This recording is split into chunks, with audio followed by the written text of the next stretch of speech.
You may have experienced this where you've studied hard to learn your English skills, but you're in certain situations such as business, possibly academic or social, and you can't find the words. You don't feel that you sound like you have authority. You're feeling overly nervous. Well, welcome to the club because that can even happen to a native English speaker, but certainly a non-native English speaker, it certainly can happen to you, right, and may have happened to you in the past. Right. Today, we're going to actually cover some proven tips for ESL professionals where you learn to speak clearly, sound credible, and feel calm under pressure. So welcome back to Master English Communication, and let's jump right into solving this nervousness and this inability to sound as authoritative as we should. So here's where we're going to start and what we'll learn today. Communications foundations, body language, pacing, volume, intonation, and clear articulation. Language structure, using powerful phrases that actually may look simple, and something called prep message structure. We'll share that shortly. And then replacing fillers with pauses. And then confidence building, practicing out loud, repair strategies, growth mindset, targeted feedback, and daily routine. So small skills add up. So what you really want to do is to pick 2 strategies to apply this week.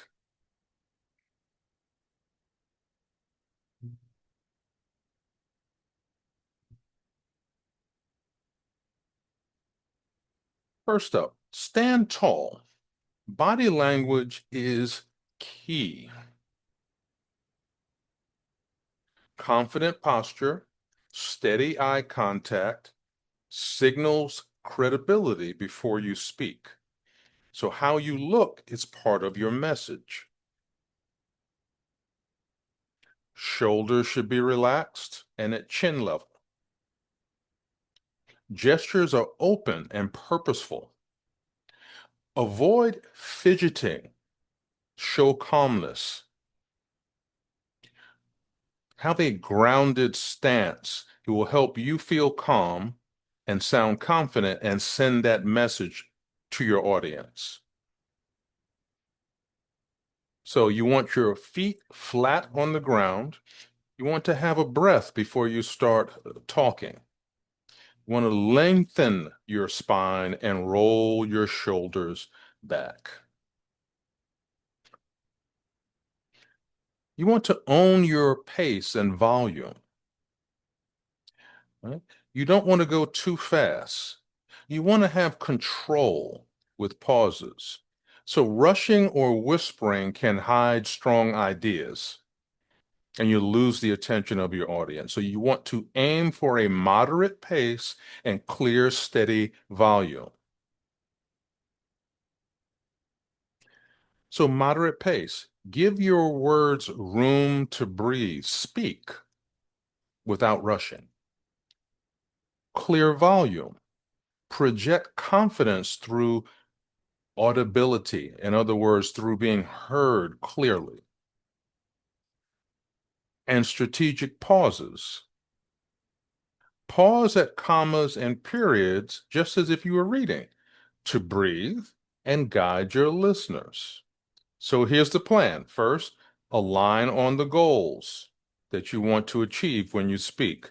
Second, confirm. Third, assign to yourself what you're going to do. Next, friendly intonation and emphasis. So natural pitch changes, we all have them in our voice, and in some cultures, languages, have even more of them. Let your voice fall at the end of statements. Let your voice rise slightly for yes and no questions or no questions. We want to have word emphasis. Emphasize key words. I recommend we review the budget this Friday. Notice the way I said that. I'll repeat. I recommend we review the budget this Friday. Another one. Are we aligned on the timeline? Notice how I let my voice fall a little bit at the end. Are we aligned on the timeline? But I made it clear, just to emphasize timeline. Right? Articulate, don't hurry. Clarity beats speed. So you want to focus on word stress. Present versus present. So present is not going to have the emphasis that you want if you're looking to present. Present. Sentence stress. Highlight the important words, just as I did on the last slide. And word endings. Pronounce S, ED clearly, such as work, worked, price, prices, right? Work, worked, price, prices. Right? This will make sure that you get the right emphasis and the right way to send your message. You want to try shadowing a 30-minute, excuse me, not a 30-minute, a 30-second clip to copy rhythm and stress. You can clip from this presentation and use what I'm doing here in some of the sentences I've already used and some of the sentences to come. Now, if you like the information I'm sharing with you so far, please give us a like. It helps us help you. High impact language. So confidence grows when you have useful language ready. Right? So you want to learn collocations. So here's a simple collocation. Reach a decision. Raise an issue. Meet a deadline. Right? And let's look at some quick frames as well. In business, to move this forward, I recommend we reach a decision. In a social setting, I'd love your opinion on whether or not we should raise an issue.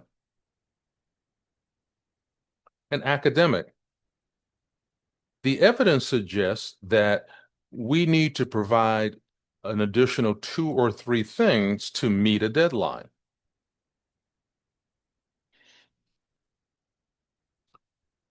Adopt and adapt each frame to your own context. So structure with prep. Point, reason, example, point. The point, you state your main idea. The reason, so you explain why. An example, you provide evidence. And the point, restate your idea. So, as an example, here's a sentence. We should adjust the timeline because the data set doubled. For example, last quarter, we faced a similar delay. So let's extend by 2 weeks. That is an example of a prep sentence. Use that structure, right? Or similar.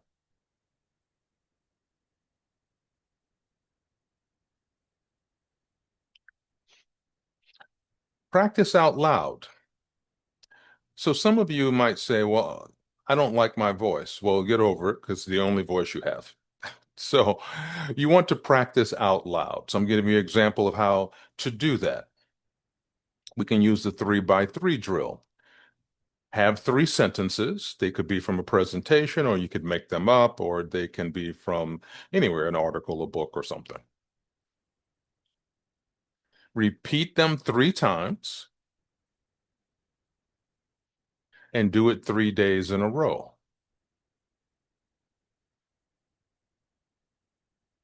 So what to practice? You certainly can practice introductions, status updates, especially if you're in business or academia, and quick opinions, business, academia, or social. Uh, so as an example, in an introduction, hi, I'm Joseph, and I'll share a brief update on our progress this week. So record short practice clips to track your progress, see how you're progressing. And set a recurring 5 to 10 minute daily practice reminder. You would be surprised how much you can get done in 5 or 10 or 15 minutes daily when you're consistent. It's amazing. Now we want to replace fillers with pauses. And just so all of my non-native English speakers who are diligently studying realize, even native English speakers fall victim to this. So this will make you stand out even more. You want to replace fillers with pauses. Instead of and use a calm pause. The silence is your friend.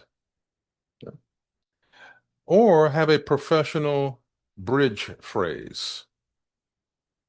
So let me just share what some bridge phrases might be. Let me think for a moment. Great question.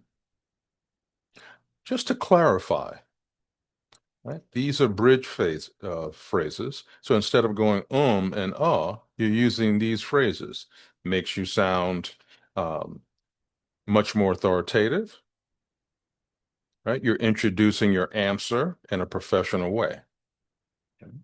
So you want to do a mini exercise for yourself where you say a sentence with fillers on purpose, then replace them with a pause, and you will see the difference, and you will actually see how much more different you sound in a better way.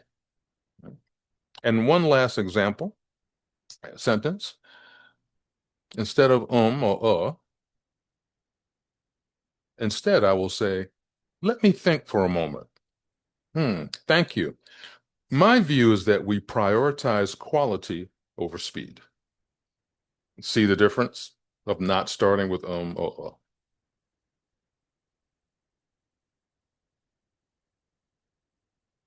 Now, this is something we call repair strategies, and they equal real confidence. Strong speakers repair communication smoothly. So this is how you do it, because repair doesn't mean necessarily it's broken. It actually means you want to clearly understand and communicate. So one way is to ask for clarification. Simply put, you can ask, could you repeat the last part, please? Perfectly respectful and polite. You also want to confirm understanding. So just to confirm, you're asking about the budget impact. And then you want to clarify your point. What I mean is, notice, right? What I mean is, I didn't nail every detail yet, but I'm improving every day. So repairing, why do we use it? It shows control, not weakness. And you also want to train a positive mindset. You want to have a growth mindset. Treat mistakes as feedback. Replace I can't with I can't yet. Let me repeat this. Replace I can't with I can't yet. I can't yet, even though it's a simple three-letter word at the end, it sets up the mind to know that it will get it done. And track small wins. They're important. They lead to the bigger wins. I asked 2 follow-up questions. I presented 1 slide without notes. Those are wins. When you are learning your second language or progressing or improving your second language, right? In this case, English.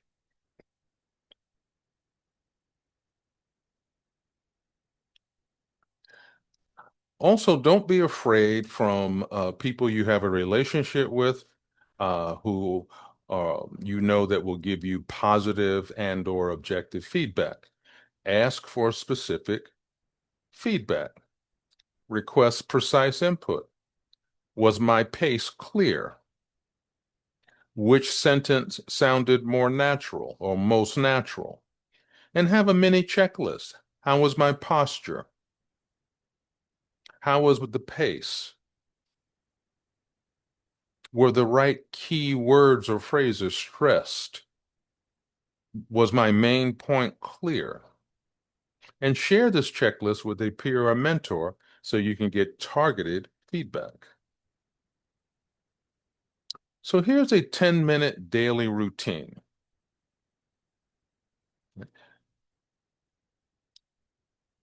For 2 minutes, work on posture and breathing. 2 minutes is not a long time, but very important to start to build that habit.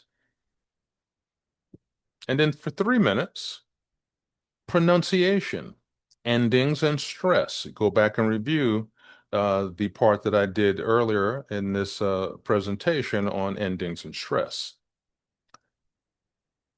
Another 3 minutes, phrase practice for business, social, academic framing. Use phrases that fit into your business, social, or academic frames, especially if they may be phrases that you've had trouble with in the past or that you've heard others use, and you feel that you will sound more authoritative by learning to use them correctly. And then the final 2 minutes, recording a quick daily summary. Okay? Small, consistent steps work. Set a timer and track success streaks. So let's look at a quick phrase bank. For openers, here's my perspective from my experience. The key point is, and then softener so you don't sound too much like a general, right? But you do sound authoritative. I see your point. However, may I offer an alternative? And then closers. To sum up, next step, I propose, I'm confident we can. Pick one opener and one closer to use this week from this list, or you may have your own that you have picked out and or can pick out. Mini practice. So you can pause the video and practice this, so you can practice this after you finish. Read a short update with clear stress and confident pause. Repeat using a prep structure. Finish with one confident closer. So recap and next steps. Foundations, posture, pace, intonation, articulation. Language. Useful phrases, clear structure. Practice. out loud with pauses and repair. And then mindset, growth, feedback, routine. Choose 2 strategies to apply today, then add 1 new habit each week. So your turn. What's hardest for you right now? Pronunciation, vocabulary, speaking under pressure? Share in the comments. And then what's your challenge? So review these strategies and create a mini routine tailored for you. And please, uh, if you found this valuable, like, share, subscribe, hit the notification bell, because we look forward to seeing you again and continuing our linguistic adventure together. Take care, everyone.